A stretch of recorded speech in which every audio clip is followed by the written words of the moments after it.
Welcome to my gallery page, my ePortfolio. This is where I've exhibitioned the works in which I'm most proud of during W200. This is my Mexican web quest, in which I have students pretend that they're traveling to Mexico during their fall break, which coincidentally is the same time as Dia de los Muertos, which is sort of like Halloween. So I'd like students to virtually travel to another part of the world, and then compare it to something they already know. So this tool allows me to allow students to travel and do something else besides just be in the classroom. I've also created a case analysis in which a teacher asked me to integrate technology into a lesson.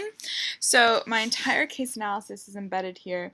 I address all the problems the teacher was facing, as well as offer possible solutions for how the teacher may present habitats to her students. This is a first grade classroom. And so in this document is all of the possible solutions I've created, and then below I've also included some of the case artifacts I created. So this Poplet presentation is a sample of the notes the students could have created for their habitat. So this is a sample if the students had selected a desert biome to present on. So the student could take notes and they could have pictures as well as different sorts of animals and plants within the biome. So this is a sample of how a student could have created notes. And Poplet's also nice because you can present a Poplet, which I think would be beneficial for first grade students because it's a little bit less intense than a Prezi, and you can also show the connections, which is what the main intent was of the project, is to show the connections throughout the different habitats. You can see how the sun connects to all the plants. I also created a Prezi presentation, which is like a PowerPoint, only it's more interactive and it's online. So once this loads, you'll see how much brighter it is than a presentation, and I can access it from anywhere. So this presentation is intended to introduce the Habitat project.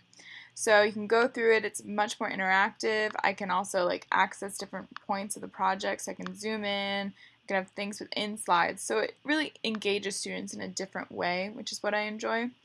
This is my interactive ebook. So this ebook addresses this ebook is all about Cinderella, and I did it with a partner, Miss Pickens. She's very intelligent. It was a hard effort on both of our parts. So they take a traditional story, and then students are able to compare that to a French version, as well as an Egyptian version. And then I use this document as well because I can embed students' videos, so they can learn how to detect words in context, and I can have quizzes. And then I can also have students create documents from this. I can have them create a project afterwards. In addition to the ebook activity, I'm also very proud of my teacher website. My teacher website is a potential website for my future students to access. I can present myself, students can figure out about me, calendar, they can see what's coming up in the classroom, as well as other resources for them. In addition, I also have all the materials I've worked on in W200 so students can see, and I can use these in my future classroom. I'm really proud of all of the works I've done because I can see myself using them in the future. And that's why I've included them all here, because I'm excited to begin using these with my students.